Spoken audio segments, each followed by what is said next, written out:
There we go. All right. Good morning, everyone. Happy Monday. Thank you for joining us. I'm your host this morning, Kimberly, and Zach is traveling, so you just get me all day today. And maybe I'll have him do it by himself next week. We'll see, right? But thank you for joining us. Thanks for coming to be part of the Daily Huddle and our morning conversation. Mondays are all about money and mindset, and today we're going to talk a little bit about mindset. So the question of the day is it possible to be too prepared? And I can promise you that that will never be my problem. I will never be too prepared, right? Because I'm a procrastinator and that's what I do. But is it possible to be too prepared? I want to talk about some, things around that today, and then I want you guys to maybe give us some stories or some examples of what that looks like. So, is there such a thing as being over prepared? I want you to really think about that as we go through the conversation today. I think there's a fine line on our preparation and then our failure to act, right? So, what does that look like? So, preparation allows us to um, anticipate challenges, that allows us to make sure that we're confident and that we're ready to move forward with our conversations and our presentations or whatever that is in business. But sometimes we are busy being busy, right? Sometimes we are busy preparing and we never actually act. I know in our business we have this conversation quite a bit. So you guys know that we're in the financial planning business and we teach people how money works, and we also hire and train brand new people from the industry.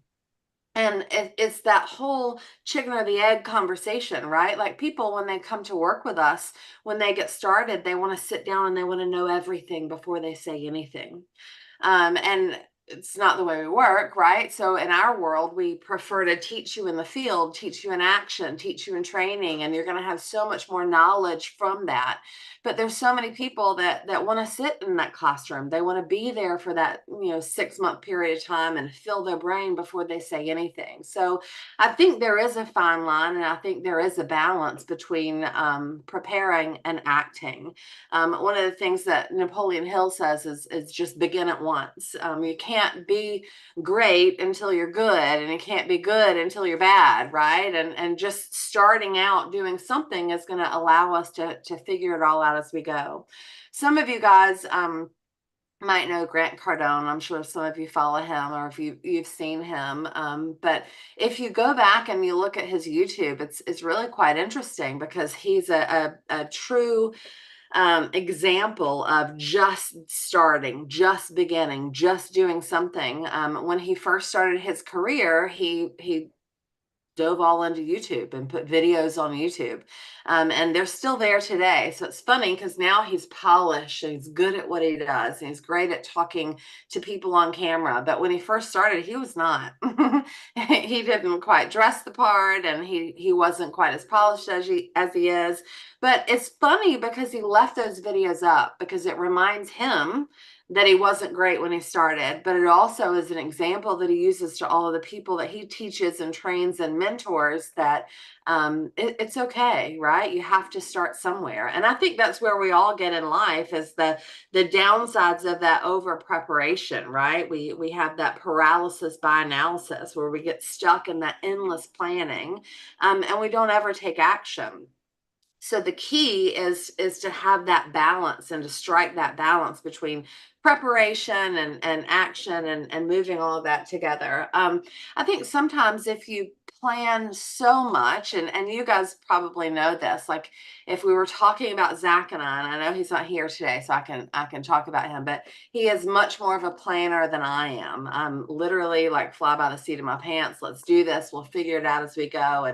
And he likes to have a plan as we go forward. But sometimes having too much of a plan, you miss out on spontaneity and flexibility, right? It's important to be able to mold and go forward in life or business or just in your experiences that are out there.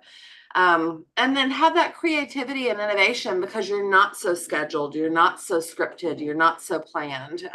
But I know planning is important as well. So I'm not saying don't plan. I'm not saying don't prepare. I'm saying have a balance with that, right? So let's have a bullet point and let's look at what we're going to talk about, or look at how we're going to move our business forward, or look at, what our weekend's going to look like, or whatever that is. But then let's have some flexibility in that. If you guys have ever been on a vacation where you've been with a vacation planner, I can give you an example. We went a trip to Portugal one year with a company that we were with, and it was amazing. And we went to this trip, and it was so scheduled that we saw a lot of Portugal, but it was so scheduled. We didn't have the moments to have the experiences other than, finally we're like, okay, we've seen 1,500 churches and we're not going to look at any more of those now. We're going to go and just kind of wander around. And so I think it's important to have a balance with that. When we look at our real world examples, we can look at business, right?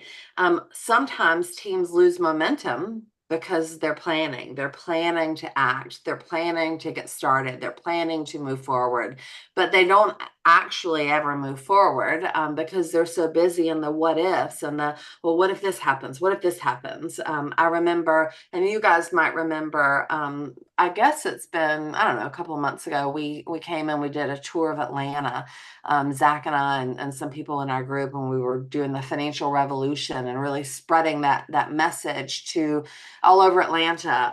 And it's funny because we planned that for about a week. And then we just did it. Like we all said, all right, I mean, we know our message, right? Like we know what we're going to do, but we all said, all right, who can be here in Atlanta this week? All right, that's what we're going to do. We're going to pick 5 cities and we're going to go out to a city a night and we're just going to spread this message. And the first day it was okay, but as the week ended, it got so much better because we'd planned it and we had done it. But it was through that action that we moved. Instead of sitting and planning for 6 months to have an event, we're just like, hey, we're going to do this, we're putting it on the calendar, we're moving forward. Personal life, we can over prepare for our interviews, right? For like personal interviews or a vacation or a presentation, things like that. I know one of our daughters is in the middle of college recruiting. She's a big rower, and fingers crossed she's got some really good options out there. And it's up to her now. So I can't do it for her, which makes me a little nervous, right? Because I am definitely a control freak and type A. But on these conversations, like the first conversation with the coaches, first of all, she has to reach out, she has to schedule it, and then these coaches call her and I'm like, Reagan, what are you going to talk about? Like, do you have your bullet points and have you written this down? And she's like, Mom, it's okay, I've got this, right? So she does have her bullet points. So at least the initial conversation, she knew kind of some of the questions that she should ask, and she has those bullet points. But the rest of it is just natural. And then the coaches are like, hey, let's get back together and just keep me posted. And it's so interesting to me because I want her to be prepared for this interview, prepared for this conversation. Because regardless of if it's just a casual conversation, we all know it's still an interview, right? But they pick up the phone. Hey, how's your summer? What have you been doing? Oh my gosh, this is what the team's doing. And it's just a casual conversation. So that's an example of not being too over prepared. I think they really like her because she's a great kid, but they also really like her because she's very natural. She's very unscripted. And I think that matters as well. So, and then we've got our athletes, right? So athletes that they over practice and they overtrain and they overthink their steps. And you guys have seen that, if you're sitting there and you're fixing to shoot your free throw and all you can think is, oh my gosh, oh my gosh, oh my gosh, I got to make it. A lot of times we don't, right? But if you just lean in and dribble that ball and close your eyes and envision it going in, it does. So overthinking it sometimes can be a problem as well. So how do we strike a balance? What do? We have to set clear goals, right? Our clear goals for what do we want our outcome to be, and our limits for those preparations. So if I say that, in the next 6 months, this is what I want to do, I'm going to set those goals, but I might not exactly know how to get there. Like we talk about, using a GPS. I still say MapQuest, and Zach laughs at me all the time. He's like, Kimberly, I don't think there's a thing anymore. I think it still is. So MapQuest, if you're listening to me, you can sponsor me and I'll talk about you all day long. But I still think it is. But you guys know Google Maps, Waze, whatever it is, we set our destination, right? We set our end goal. We set where we want to go. But sometimes that path changes a little, right? And that's the same thing that has to happen in our preparedness for life, in our preparedness for business. We have to be nimble. We have to be flexible. We have to allow for that change to still reach our end destination. So make sure that we build on flexibility and make sure that we have time for that adaptation. Chase, you want to speak to me? I see your hand. Yes, I don't want to interrupt you. If you want to keep Oh, going, you can no, get to please me when you interrupt want me. to. Let's chat.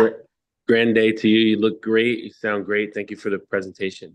Thank you. Um, you know, maybe it's because I'm an artist, but I know the importance of the moment, what happens in the moment out of preparation. And I'm not pushing against what you're saying at all. I love what you're saying. Um, I, I think about different recordings that have come out in the history of music where people made mistakes that seemed really crazy, and later on they went to something that was amazing. Um, I know you have girls, and you might have heard the song "Raise Your Glass" by Pink. Mhm. There's a song in that song she messes up. She goes into the chorus too quickly, so she does it twice, and she left it in the recording. Now, when you hear that song, you'll understand where it is. But and then people like Miles Davis messed up a few lines in one of his famous horn solos in "Kind of Blue," and you can hear it. Like even the person who's not that musical savvy go like, "Oh, what was that?" But there's something very beautiful about the mistake and about the going in the different direction. I have a habit of speaking extemporaneously. Probably get that from my father. And whenever I do talk, I very, very rarely write down anything I'm going to speak ahead of time. I might write two words, just to push me in the direction. So I like what you're saying about preparedness. And I think at certain times, yes, being too prepared can lock you away from the organic nature of anything. So like people say, when I see them, I'm going to say this, and then I'm going to say this, and then I'm going to say this. And then they meet the person, and the person goes, so, da, da, da, da, da, da, okay, you're great. Let's move forward. And they don't get to say anything. And they're like, well, I had some stuff to say. And I think it's okay to not say the stuff you had to say if you get the outcome that you want.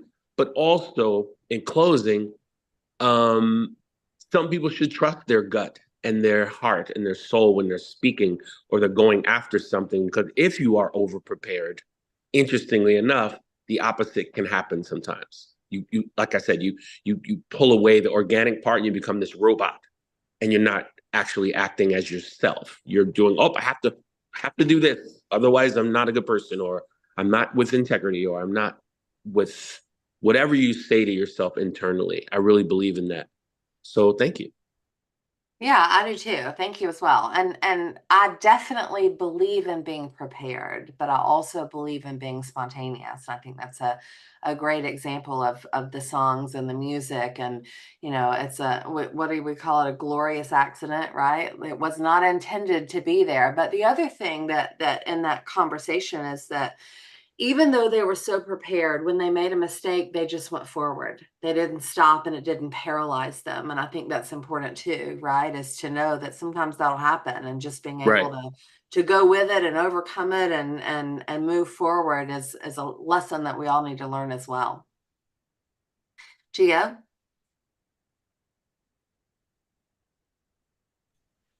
Um, Thank you. Yes, I actually really like this conversation.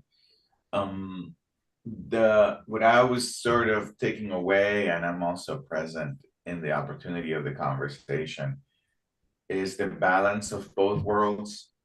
I don't think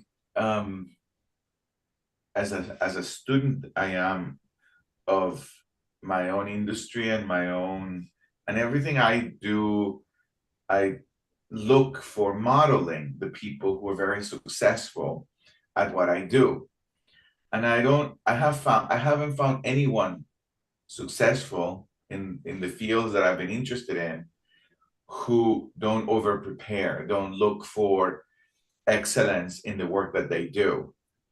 And so I haven't found anyone who just wings it at life. Yet that is worth following and listening to, right? Yet there is this aspect that both of you are pointing to, that in this commitment for excellence, where preparation and over preparation is required, then there is that moment of allowing that which uses you, all that preparation and all that practice. Then there's that moment of allowing that there is an aspect of trusting where I am, however I am, and keep, like you said, keep the momentum. I really like when you said sometimes teams lose momentum for planning. And I see that a lot. I see that a lot for myself. I get nervous if I start planning too much. And I also see that when I get to work with other teams, when they're planning too much, I want to see some mistakes, because there is this, and you were pointing to it, or it reminded me of, there is an emotional intelligence or strength. There's an emotional strength that is necessary for excellence, that comes from overcoming mistakes and messing up.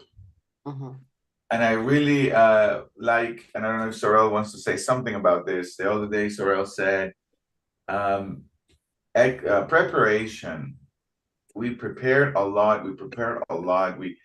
We in an event that they were creating, so that we could get to that moment and we can be flexible and creative. And that was a really cool. It is definitely a balance, right? And I agree with you that anybody that's excellent at what they do obviously prepares, right? They are prepared to have a conversation. But I think at least what I've seen in our world and in our career, that preparation comes from action. It doesn't come from just sitting and planning. If we're going to have a seminar, should we plan out bullet points and how it's going to look and who's speaking when? Yes, of course. But until you actually speak, until those words actually come out of your mouth, you're not going to be good, right? Like, you have to do it over and over and over and over and over. And I think that's where excellence comes from. And I think that's where your knowledge comes from, is actually that activity, right? Not. I'm combining activity with preparation. Yeah.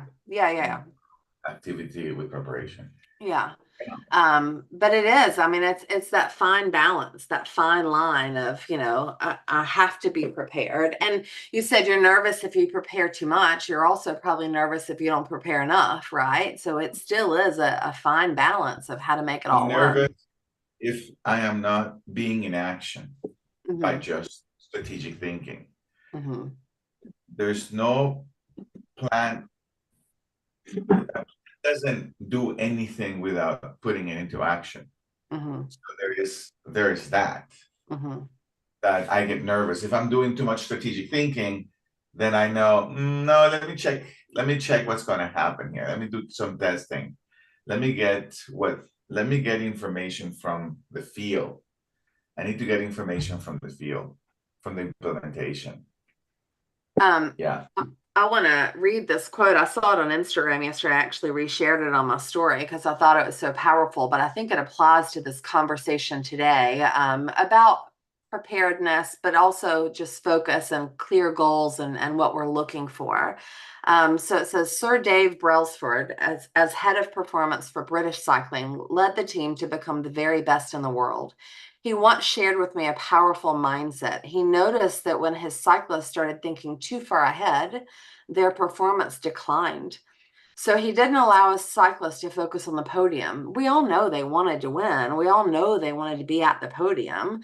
But the podium, he explained, is a distraction. It's in the future and it's beyond your control. What you can control now is how you're cycling right now, each rotation of the pedals in this moment.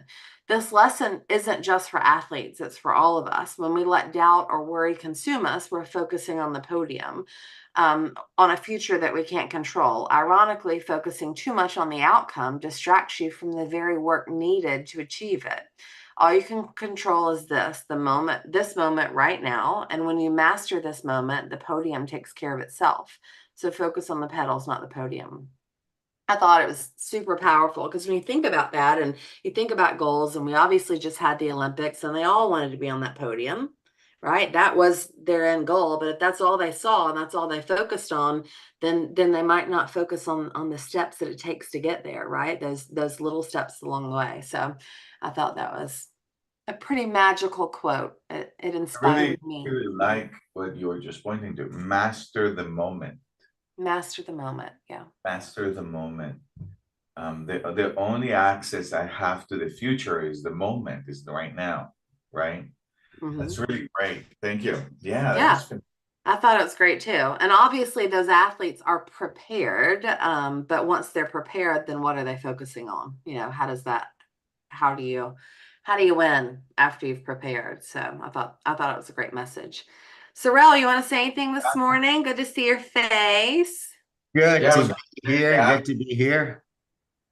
What'd you I was say? going to say the athletes every day, every single day, they're mastering the moment. Yeah. Go You ahead, know, sir. as you were speaking, one of the things that come to mind is that I now want to redefine the word preparation. So I'm starting to relate to preparation the way we usually think about it, as that which people do when they haven't taken the time to live. Oh. Like if I haven't taken the time to live as a football player on the field, in the locker room, with my coach, blocking and tackling, when it comes time to play a football game, I want to prepare Mm-hmm. because I haven't lived. So that's what I'm contemplating. So maybe there's no such thing as preparation. There's living and acting to be with an activity that you love. There's living and acting to be serving the fulfillment of something you really care about. And then there's a moment that presents itself where you have to say something. I have an opportunity to say something. You have an opportunity to say something. I have an opportunity to do something. You have an opportunity to do something. But it's not any old thing that I'm going to say or do. It's that thing that I have been living for. And so maybe preparation isn't necessary ever. You're pointing to being in the moment, right? And being in the moment, I think, is a function of having lived the moment you're going to live now. Somehow, somewhere.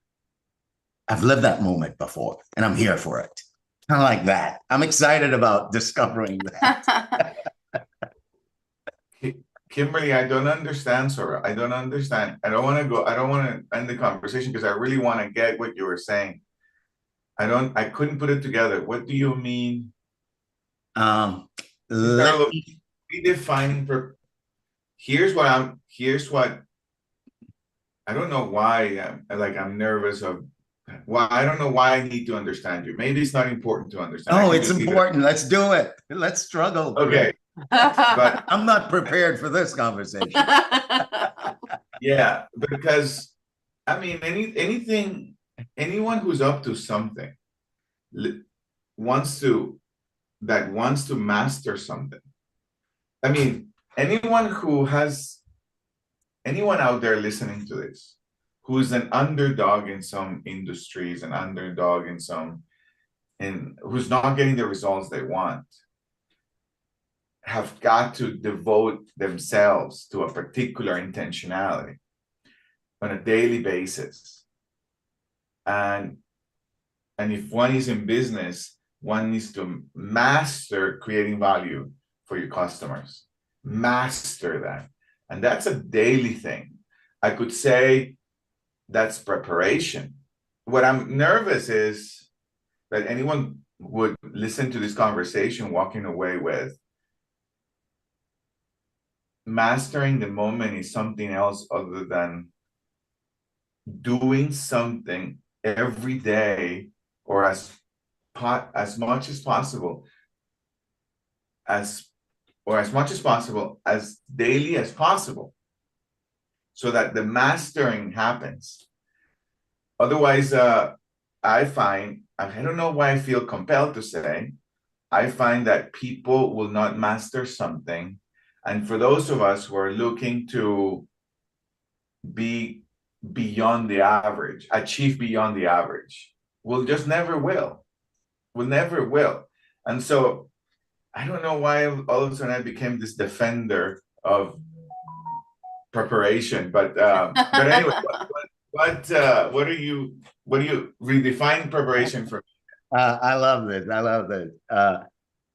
I love the quote that you shared, Kimberly, where the coach said, focus on the pedal, not the pedestal or the podium, whatever that is, right? So a lot of what you just said, Gio, just sounded to me as a focus on the podium.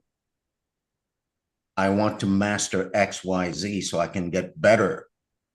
And But I did, even though you're saying that, I master getting better at pedaling. It's an everyday thing. But they've got to do it every single day. You can't reach extraordinary results without doing something every single day. I know. I got that. And what I'm saying is that the people, I'm looking for myself for the opportunity to pedal for the sake of pedaling, not for the sake of getting better at pedaling. But that's where I'm really being challenged right now. I know. I end up getting better at pedaling because I pedal every day. But I think the conversation is more learning about pedaling, understanding pedaling instead of actually pedaling. Yeah, like Kimberly, and I've got to get stronger. It's not pedaling for the sake of pedaling.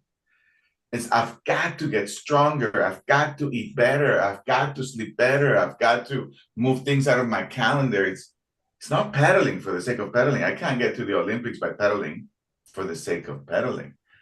I pedaled my entire life when I was young, and I didn't get anywhere. There is a particular intentionality. I don't know. I just got kind of like defender of possibility here, but anyway, I'm gonna. Yeah, I think for me, and I'll take it out of the pedaling context, but when we talk about preparation versus, can you be too prepared? I think really, in my opinion, the conversation is preparation versus action, right? We have training calls with our group every single week, and most of them I lead, right? And I teach them financial concepts or how to talk to people, and I teach them over and over and over and over and over. But when I sit in on an appointment that they hold, and I'm there just as support, most of the time it's not great because they just sit and prepare. They just sit and listen. They know what they're talking about. They understand because they've done the work to put themselves in the position to have the knowledge, but they've never had the action to make it better. Does that make sense? Like they consume everything that I tell them. And I think they're probably fairly educated, but because they never open their mouths, when they actually open their mouths, they kind of suck at it, Does that make sense? So you have to still open your mouth to get better and to make sure that your knowledge is that the stuff that you've soaked into your head that you've prepared for actually works. Anyway, I don't know if that makes any sense or if I'm just rambling, but. Yeah, I was in financial services. The preparation was setting the appointment and being in the kitchen table every single day. not on the training calls. The training calls are not the preparation. The kitchen table was the preparation. The call with the client was the preparation. That was from when I used to train people, that was the key. What you learn from the field is what Yes. you But really, that's the action. well, interesting. For me, that was the preparation. Like learning about what an IUL does not prepare you to anything until you're in front of the customer. So that anyway, I'm different talking about the same thing. I think we're talking about the Yes, same. exactly the same thing.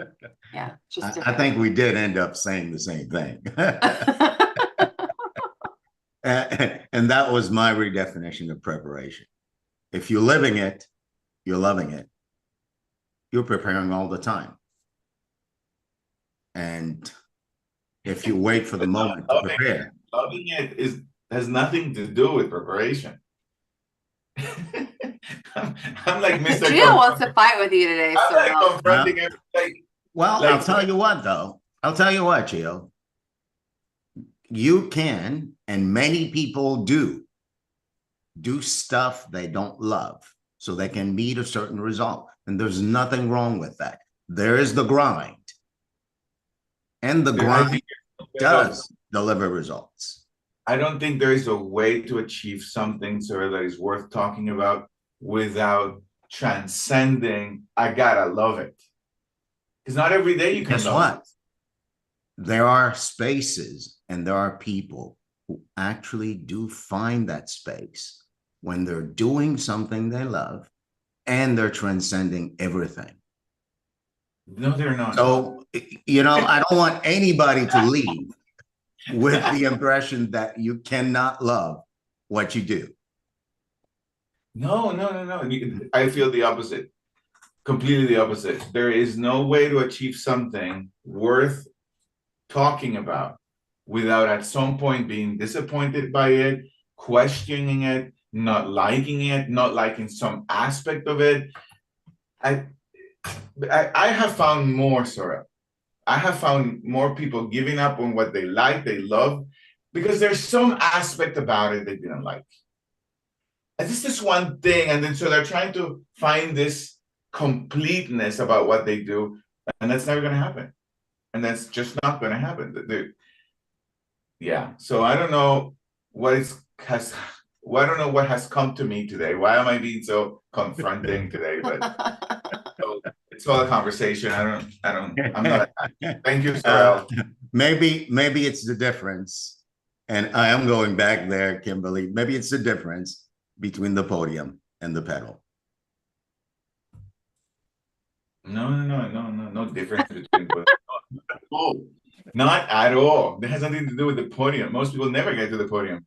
I think the podium's just different. I think most people do get to the podium. I think it's just a different podium, right? Like, you might not like be on the Olympic podium, but you might win the race against your friend on the bicycle, right? Like, I think people do get to the podium. If not, what are we doing this for? Most people never achieve what they ever wanted to achieve. Most people resign. Most people give up. Most people are. Well, they need some work, right? They're looking for love. That's what I say, and by no means I'm telling the truth. But they're looking for inspiration. They're looking for a sign. They're not grinding. They're not transcending. That they ask. Most people give up somewhere, and so all of a sudden I'm passionate about having people not give up, and that's what I'm pointing to today. So I apologize, Sorrel, if I'm coming across without really listening to what you're committed to. I know you're committed to something. I don't want people to give up. Yeah, I got it, and I really want to acknowledge your commitment to no one on the face of the planet ever giving up on any little thing or big thing they want to accomplish. I really get that. That. Care about. Yeah. I'm stuck there. Yeah, I really get that. So I guess we just have to figure out our podium, right? What's our podium? What do I want to achieve? And then we got to pedal our pedals to get to the end and focus on what we do every single day and we put our head down and go to work, then it all works out, right? Gio left us. He's out of the argument. I remove myself from the spotlight so that you can continue the conversation. Yeah. Well, this is the Daily Huddle, and it's 40 after. So thank you for letting me barge in, Kimberly. Yeah, thanks for playing, both of you. I appreciate it very much. So we will sign off for today. Thanks for joining us. We will see you tomorrow, same time, same place on the Daily Huddle. Remember, if you don't subscribe to us on YouTube and like us on YouTube and all of that, and if you do, then share us and continue to love us more. With that being said, we will end our show today with our 8 tenets. So remember to love, laugh out loud, stress less, eat mostly plant-based, give, sleep, move your pedals, right? And then check yourself before you wreck yourself. See you guys, same place, same time tomorrow on the Daily Huddle. Thanks for playing.